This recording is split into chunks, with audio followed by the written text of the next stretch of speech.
tỉnh giấc một dòng tin lặng yêu ơi dậy đi. Ôi sao em thấy em hạnh phúc quá đi.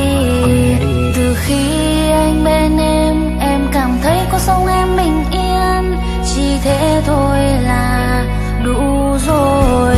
Anh ơi hãy cầm chân tay em sẽ đưa anh đi vòng quanh cả thế giới tới những nơi ta chưa từng đi.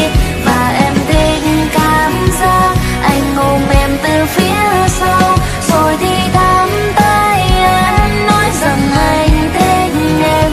Và em không dám chắc anh là người con trai đầu tiên, nhưng mà em dám chắc anh là người cuối của em. Anh yêu em nhiều lắm, chẳng một người nào có thể thay thế được em. Đã có rất nhiều người còn ghé đi qua đời anh, nhưng họ không phải là em. Họ không thể nào cho anh được hạnh phúc, họ không thể nào làm anh cười như em. Em dấu yêu người đừng đi đâu nhé em, vậy còn gái yêu chỉ có mình. Hãy cầm chân tay em sẽ đưa anh đi vòng quanh cả thế giới tới những nơi ta chưa từng đi. Và em thích cảm giác anh ôm em từ phía sau, rồi thì nắm tay em nói rằng anh thích em. Anh hãy nói anh yêu em nhiều lắm, hãy nói yêu em say đắm. Em yêu anh và chỉ yêu anh thôi, và không bao giờ đổi thay đâu.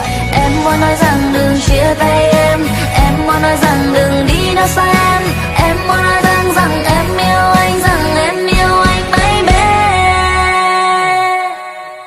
Hãy cầm chân tay em sẽ đưa anh đi vòng quanh cả thế giới tới những nơi ta chưa từng đi.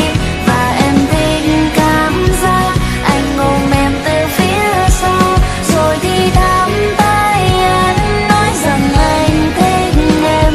Và em không dám chắc anh là người con trai đầu tiên, nhưng mà em dám chắc anh là người cuối của em. Không dám chắc anh là người con trai đầu tiên, nhưng mà em dám chắc anh là người cuối của em.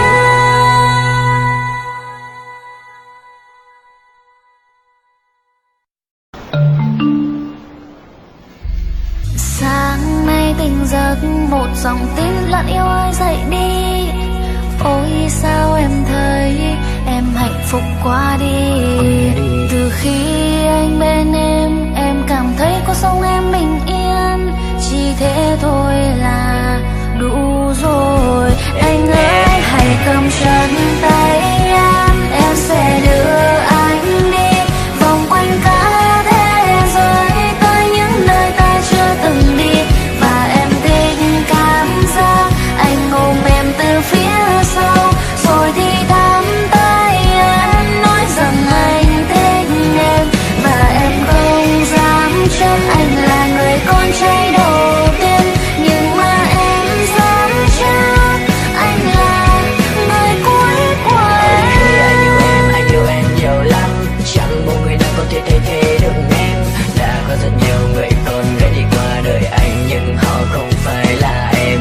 Họ không thể nào cho anh được hạnh phúc, họ không thể nào làm anh cười như em. Em dấu yêu người đừng đi đâu nhé em, vậy còn gái yêu chỉ có mình. Hãy cầm chân tay em sẽ đưa anh đi vòng quanh cả thế giới tới những nơi ta chưa từng đi.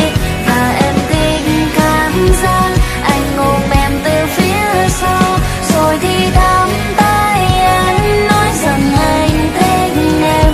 Anh hãy nói anh yêu em nhiều lắm, hãy nói yêu em say đắm. Em yêu anh và chỉ yêu anh thôi, và không bao giờ đổi thay đâu. Em muốn nói rằng đừng chia tay em muốn nói rằng đừng đi đâu xa